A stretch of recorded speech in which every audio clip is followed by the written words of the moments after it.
Let's rock and roll.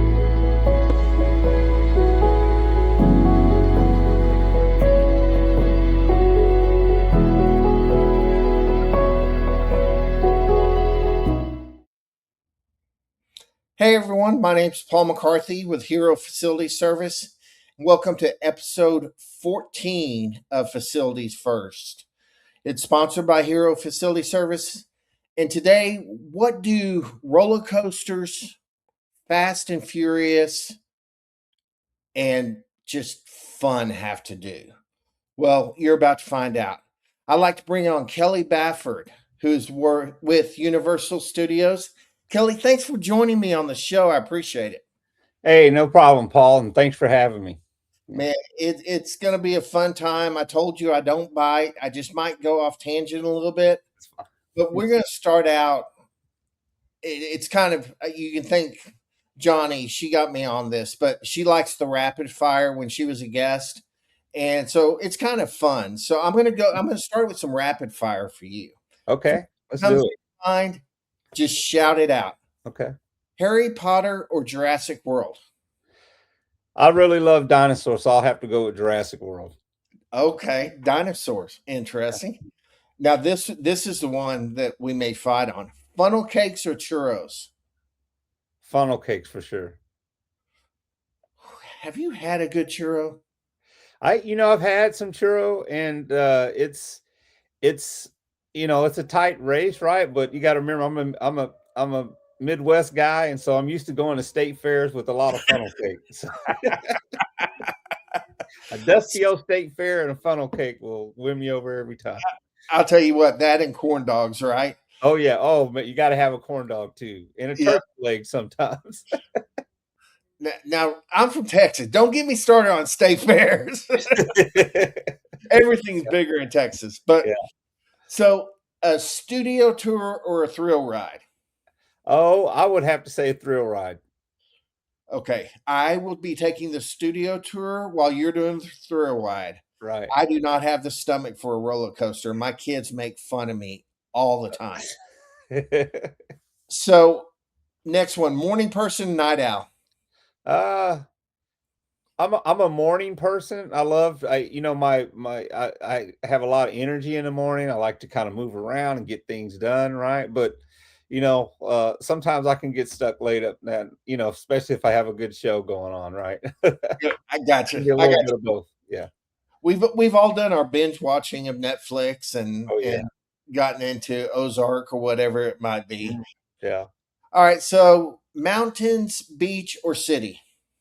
I love the beach. I love the beach, Paul. I grew up a little bit in the South, and so going to the beach was just a part of life. And so I love the beach, but I also love I mean, it's hard to compare. It just depends on where your attitude's at, right? I love mountains, but the beach is probably my favorite. Yeah. Okay, well, come visit me. I'm 20 minutes from the Atlantic, so Oh, nice, nice. how about if you could go to your dream concert and have front row, who would it be and why? Well, Paul, I got to tell you, I'm old school, right? So it's going to be somebody like the Isley Brothers. Right. I grew up listening to the music. They've been making music since the 60s. And, I don't know if I ever get a chance to go to an Isley Brothers concert, but if they ever come anywhere close to my town or do another concert, I'm probably going to go. Yeah. Now, I will tell you, it's interesting you say that because I was on a cruise last week for a week. Hmm. And the group I was with had chartered the whole cruise. The week before they had another cruise and it was the Soul Train cruise. They had Cool in the Gang on there. Oh, I love Cool and Gang. Yeah. I Yeah. d- I didn't I was like, how old is Cool in the Gang now? Right. Are they still playing? Like what's Yeah, I mean, I saw Billy Joel at 79 and Mhm. at the piano he looked like he was great, but then when he got up, it was like, oh my gosh. Right. So it's kind of cool to see all these old artists come back and tour and bring back our childhood. So Yeah, and still, yeah, they're still making music, still up there on the stage, dancing around, singing. I'm like, how are these guys doing that? I hope I have that energy at 79 because Right, right. I don't want to brittle away. So Hmm. enough fun talk. Let's get into the meat of it. And and so it's super cool that you work at Universal Park. It Right. kind of fascinates me. And so your facility issues are going to be a lot different, but a lot the same Yeah. as many others. So if I said, what does facilities look like for you at Universal Studios in Hollywood? What would you say? I think the common theme, and when I'm talking to people about facilities here at Universal, it's there's a lot of moving pieces, right? I mean, there's a lot to, I mean, especially coming from like from the Midwest and the type of facilities, I've been in pharmaceuticals, I've been in hospitals, I've been, retail, obviously, before Universal. And the thing about Universal is just a lot of moving pieces, right? I mean, you have, and then access as well, right? One of the biggest things about Universal Studios is, uh, there's no maintenance techs out in the park during when the park is open, right? So all major activities have to be done, behind the scenes or after park hours. So a lot like our project work and things of that nature happen at night when the park is closed. Yeah, Okay. yeah. Okay. So I I live close to Disney, so it's kind of that Disney magic that you don't see anything but the magic going on. Exactly, and that is that's super critical, right? We don't want it. Yeah, we want our guests to be involved and engulfed in the experience, right? The last thing we want our guests to see is a guy over there changing a light bulb or plunging a toilet. Yeah, certainly, there are those situations that arise where we have to address them, right? Especially if it's, going, if it's going to cause some downtime on one of the rides or one of our venues. Yep. We have to do what we have to do, but yeah, I mean, we take great care into making sure that the guests they paid a lot of money to be here, not just on the ticket, but hotel fees, travel expenses, and we try to that's super critical to what we do, that guest Well, experience. that's good that you segued into that because I was thinking if I'm at Disney and I'm on the Dumbo ride and it gets stuck, how am I going to get down? Right. Oh, yeah, that is a concern, and I'm sure, we all know somebody who's got stuck on a ride before and it happens, right? Like getting stuck on an elevator, right? It happens, and the idea there is to get those folks off of that ride as quickly as possible and on their way. Yeah. So Well, and that leads right into um, the next topic we're going to talk about is what percentage of your world is dealing with the rides? so the way things are broken out in departments here, I do have a department called ride show maintenance, and so we deal with some of the simple maintenance and stuff. But our rides are so intricate that it's kind of broke up in different. I mean, so you have automation, you have robotics, you have controls engineering, and so there's a lot of different groups and moving pieces that help make that ride possible. Yeah. So coming from retail and medical, this is kind of a learning curve for you dealing with the ride part of it. Exactly, and luckily for me, there's a lot of great folks at Universal Studios who have a lot of great experience, right, on the automation team, and some of those platforms actually roll up to different leadership, but there's there's somebody here always has an answer, right, and so there's you got to surround yourself by great people. Yeah, That's one of the common I find when I talk to facility managers is that they surround themselves with people who are great, uh, right, because you're only as good as your weakest link. The saying's exactly. so true. Hmm. So you talked about the guest. Everything needs to be done out of sight, pretty much for the most part. We talked about safety. That we want to get those guests and people off the ride. So during your normal day, are you just receiving calls left and right and having to facilitate and schedule, or what does a normal day kind of look like for you?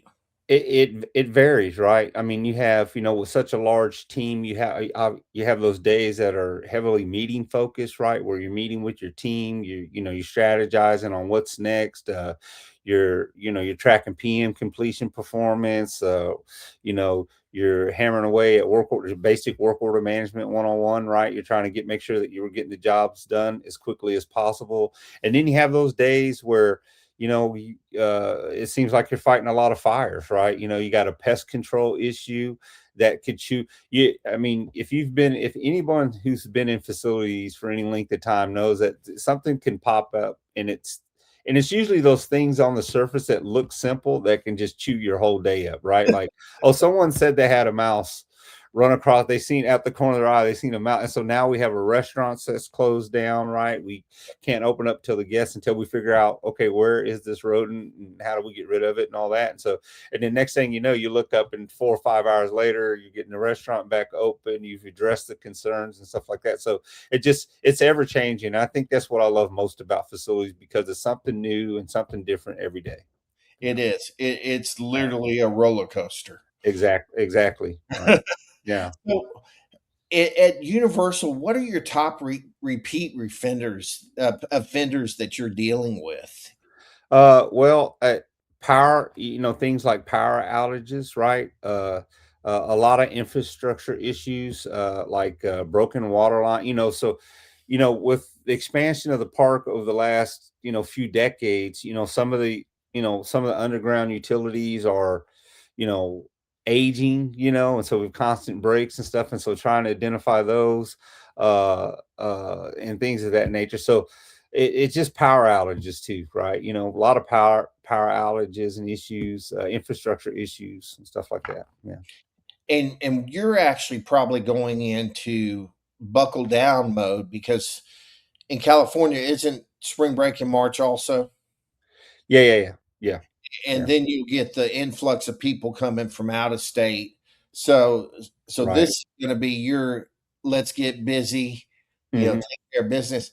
How does that affect you in your facilities when you have such a surge of the crowd? Well, it's an odd thing, right? We have, like I was had mentioned before, we try to run a lot of our projects and things of that nature. You know, um, you know, after hours when the park isn't open. Conversely, they try to plan a lot of capex projects around our lean times, right? When we don't have so many guests in the park, because there are times when that stuff is customer facing, right?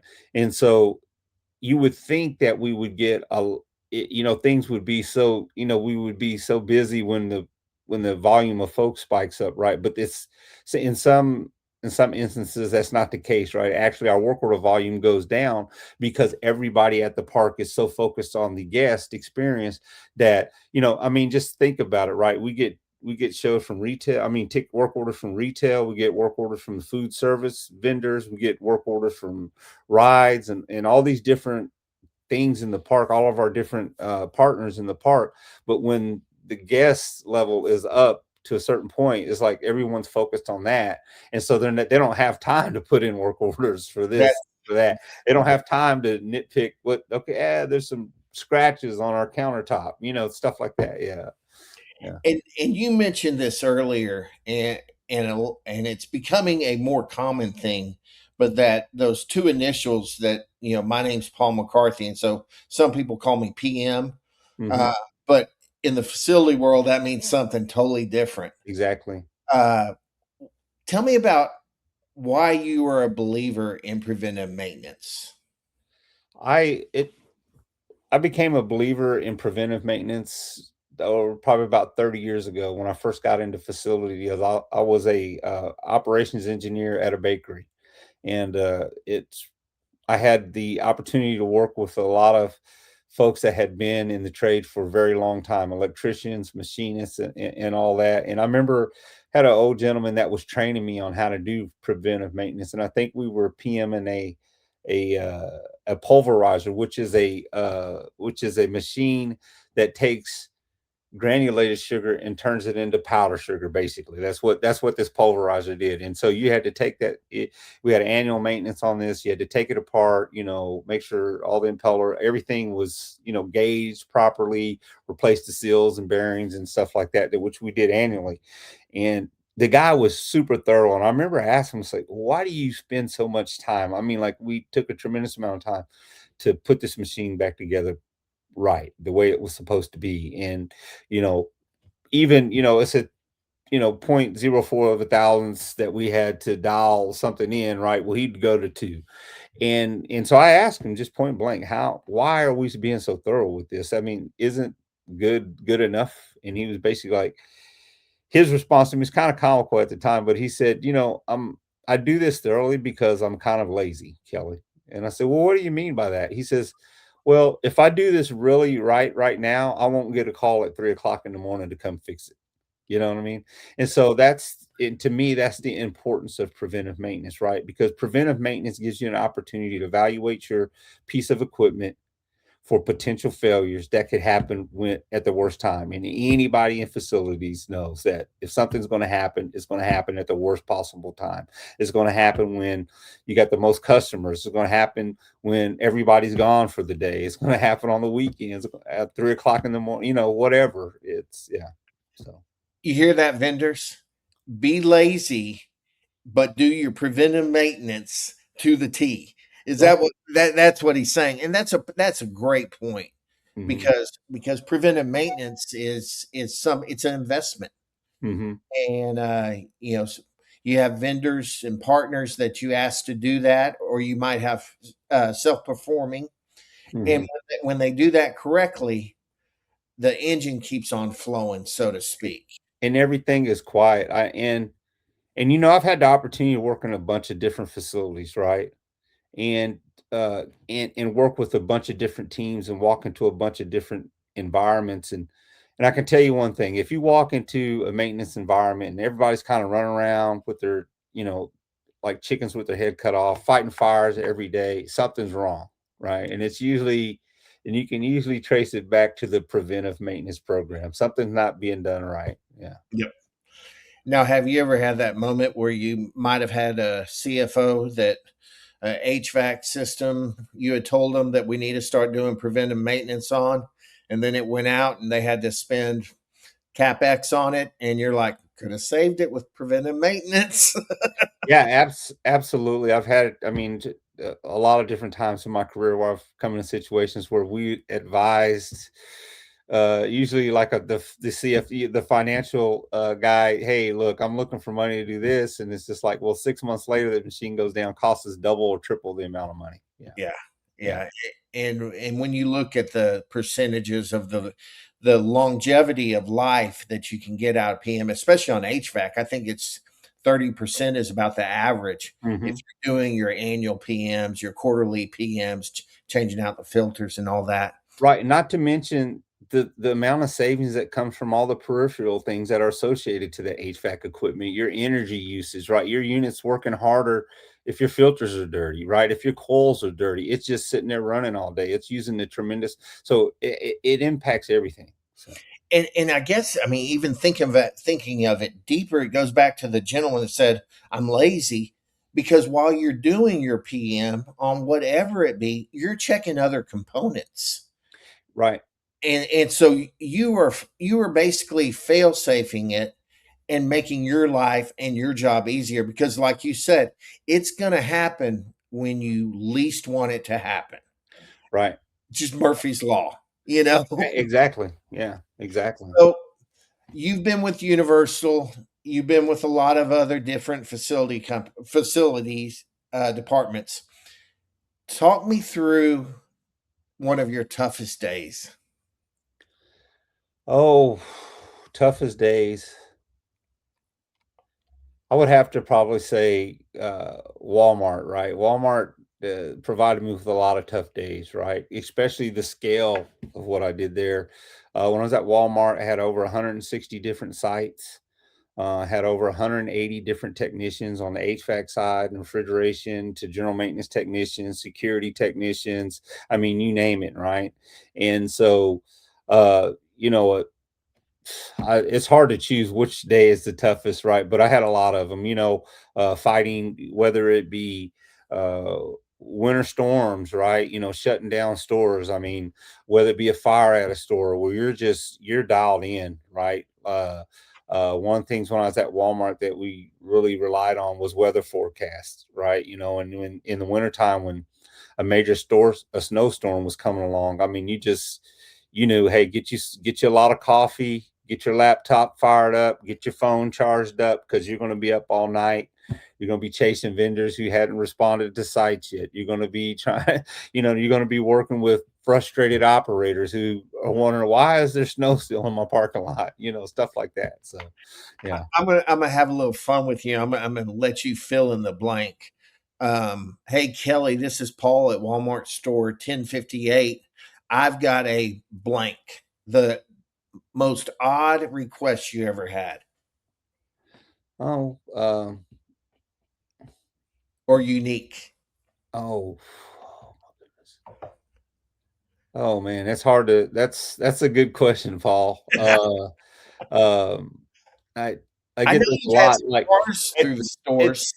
it's it's in Walmart. Oh, it would probably have to be just odd requests. I mean, because we get them all the time. We used to get them all the time, and probably the oddest request. Hey, can your team help me build a bike rack in the store or something like that, or some sales floor racking in the store? So it's like, no, we're a maintenance department. We don't come in the store and build mods, right? So, and we would get those all the time because the stores and the operators were, they're really. I mean, I don't think people understand what it takes to run a Walmart supercenter, right? I mean, they have to focus on the schedule. They'll get those labor hours from corporate that says, hey, you have these many hours, right? And so the stores are, they're trying to get their work done, and then they have this additional work, and they would see a couple of maintenance guys walking through the store with a Walmart badge on. Hey guys, come help us, build these cardboard mods or run the stock out to the floor. And Yeah. there's been times where we've had to help stores that were understaffed and stuff like Oh that. So, wow. yeah. Well, and kind of rounding back, I think your whole Walmart season prepared you for this universal season you're in right now. Right. Right. So Yeah. Yeah. it because if you think about it now, I mean, you're dealing with a very unique situation with vendors overnight. Right. And and I know that a lot of time vendors and overnight don't go hand in hand for two reasons. One, vendor, two, price.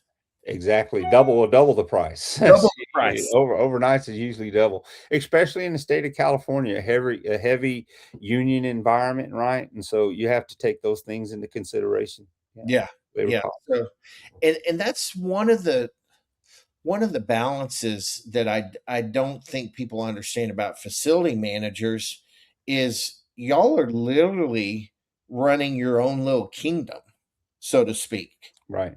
And you've got to watch the pennies. And Right. and you do that, I think, by not overreacting to things. I always say that facility managers are like ducks.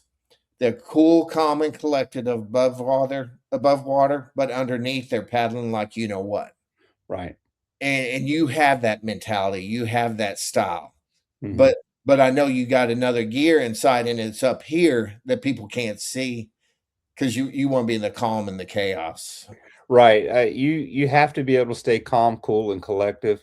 Uh, but that you have to be able to have some balance there because there's some time, for lack of a better term, sometimes things just hit the fan, right? And you got to be in go mode, right? Because there's a lot of people who depend on you to be ready to go. And a lot of times in facilities, that's what you're getting paid for. You're getting paid to be there to try to prevent things from happening, but to be available when they do happen, Yep. Yep. so. So do y'all self prefer? I mean, do you have in-house technicians for everything at Universal? Yeah, we have in-house technicians for just about everything. Okay, Yeah. so I'm gonna call on your past experience. Okay. If I say vendor and partner, what are the difference?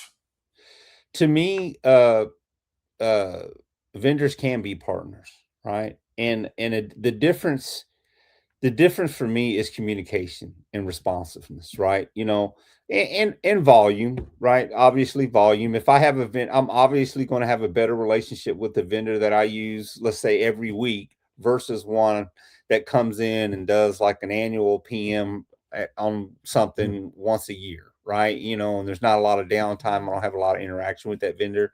But even if you took two similar vendors and They were the same frequency on site, and I had the same interaction with them. The one that's going to separate the vendor from the partner for me is responsiveness, right? How do you interact with me, right? I don't think my experience is I treat vendors, come from my side of the ball, I treat vendors the same way I would treat an employee, right? Respect, integrity, doing things the right way. But I also want to see that reciprocated, right? I want, hey, be honest with me, be transparent, don't try to hide anything, and respond to me if I have a question. Yeah. Yep. And that's one of the things that I really try to do, and I try to impart, and our team tries to impart, is that we're your partner. We're Right. not just this vendor. Hmm. Uh, you can call me up and say, "Hey, Paul, how are the kids doing?" Hmm. And then the next call, maybe, "Paul, I got a screw up, and you need to handle it."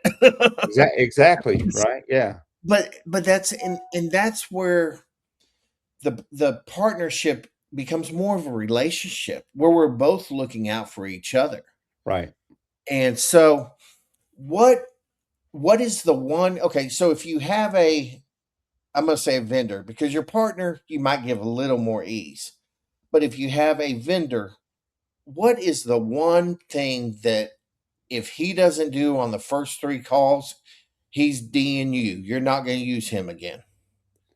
Uh, uh, I think just having the 3 calls, right? I mean, you got a lot of, I it's amazing to me that, I would imagine myself running a business, right? And I have to go out and deal with clients. I mean, they would hear a lot from me, right? I'd probably be in your face, right?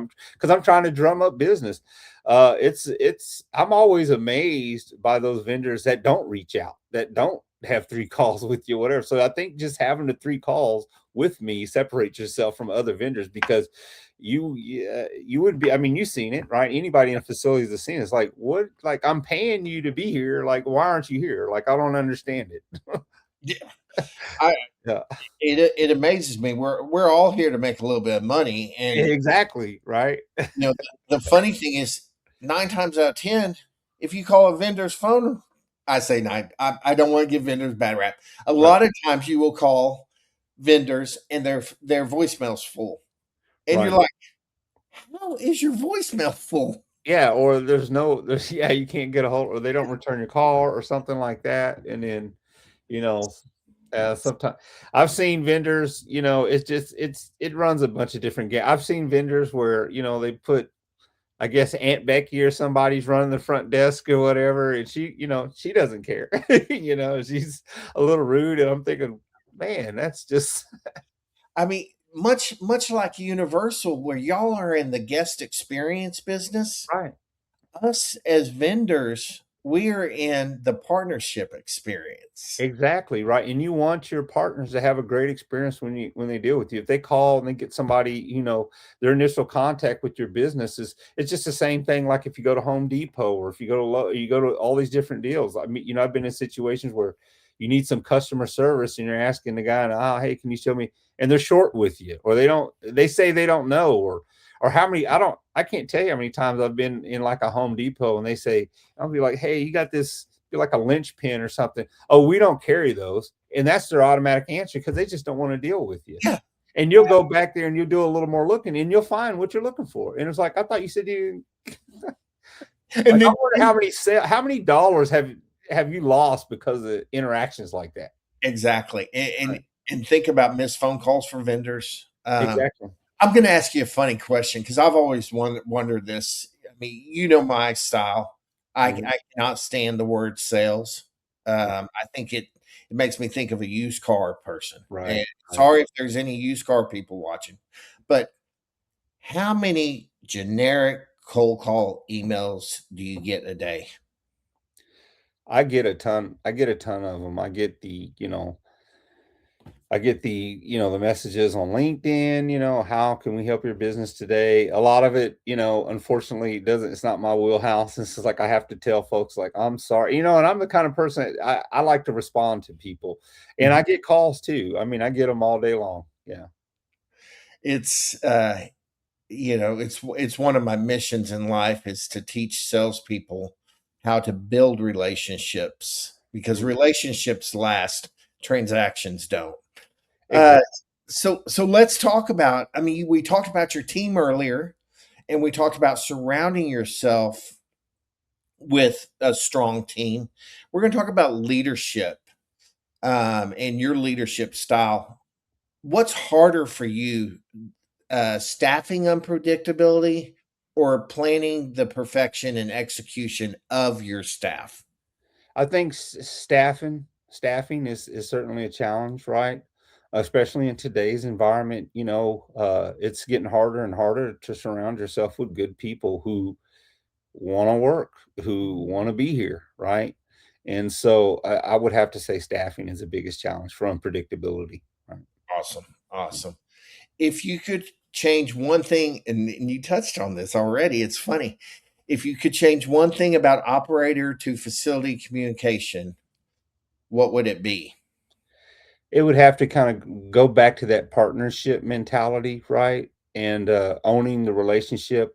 A lot of times I found, I've dealt with operators that were difficult to deal with, or, people from operations that we support, they're difficult to deal with. And it's just like sometimes you just want to set them down and say, look, buddy, I'm here to help you. Yeah. You're right. I'm here to alleviate your strain. And so I need that relationship with you. But I tell the guys in facilities on our side of the house, I said, you just have to be a relationship owner, right? You have to own that relationship. And what I mean by that is you have to be the one to make the call, right? You have to be the one. A lot of times, just like a vendor, right? A vendor's going to go a long way if he goes out of his way to try to come get on site to visit me. It may take him a few times, call me, especially if you're somebody that I know that we use, right? Try to get a hold of me, reach out to me. And I tell my guys that my management staff that as well. It's like, get out there in the park, get out there to those, the director of food operations, go meet with those people, set up some scheduled walks with them or whatever, and own that relationship, right? uh I learned a long time ago, Paul, that you don't get to decide how I feel about you. Yep. I don't People don't get that you don't get that. You can be rude to me on the phone, you can, curse or get frustrated. I'm going to try to the best of my ability to understand and have some empathy for where you're at and your state of mind's at, right? And I'm going to own the relationship, and I'm going to still like you. You don't Yep. have to like Kelley, but I'm still going to like you. Yeah. Yeah. That's awesome. So you are now, this is, I've put in two last questions that I'm going to do on every show going Okay. forward. And shout out to Michelle Preston with Copeland, because she's probably watching this, or she will watch it. She she wanted me to ask this, and I asked it, and she kind of bit me in the butt with it because I'm a Notre Dame fan, Okay. and I asked her what one hill would she die on, and she said until Notre Dame gets in a conference, that they won't be in the playoff championship. So I love this question, but what's the one hill you'll die on when it comes to facilities at Universal? Safety, and safety coupled with having fun, right? We have to be, we want to provide a safe and secure environment for our guests, right? Which is tremendously important, right? But just as important as that is safety for our technicians as well, right? Because I want my guys to go home in the same shape, if not better, than what they came to work. Yeah. That's awesome. All Yeah. right, so here's the one that makes people go, "Oh Lord." So, what's the one question I didn't know I should have asked you, but I should have asked you, Kelley? Well, I'm no different than any of your other guests, Paul, because I'm going to say, "Oh no," too. I mean, that's a tough, you know what I mean? So that I read that on the question. I don't know. I thought your questions were real thorough, right? Um, uh, I don't know what makes me tick as an individual, right? So I think what makes people tick as an individual is important to facilities too, because everybody's not cut out for what we do, right? I mean, you have to be, if you're in facilities and you're looking for a 9 to 5, you're in the Yep. wrong game, right? Yep. If work-life balance is really important to you, You versus work-life integration, then maybe facilities isn't the right You know what I mean? And so I've kind of gotten used to that. That would probably be something that I would ask. Yeah. All righty. So, Kelley, if I wasn't doing back to back shows today, we would go dig deeper into what makes you tick. Yeah. But maybe I'll do a mini little one with you because I'd love to hear that answer of Okay. what makes All you right. tick. All right. All right, brother. Well, listen, I'm blessed to have you on the show. Thanks for coming on. Best wishes to you. Let's stay in contact, and we will see you next time. And thanks everybody for joining us on Facilities First. And we're coming back in about 11 minutes, and we're Okay. going to have Francisco Cano with Founders Group, and he will be, sorry, Founders Table. He'll be on. And this is the first time we've done a back to back. So I've got to go to the bathroom. So bye, everybody. God Thanks. bless. See you.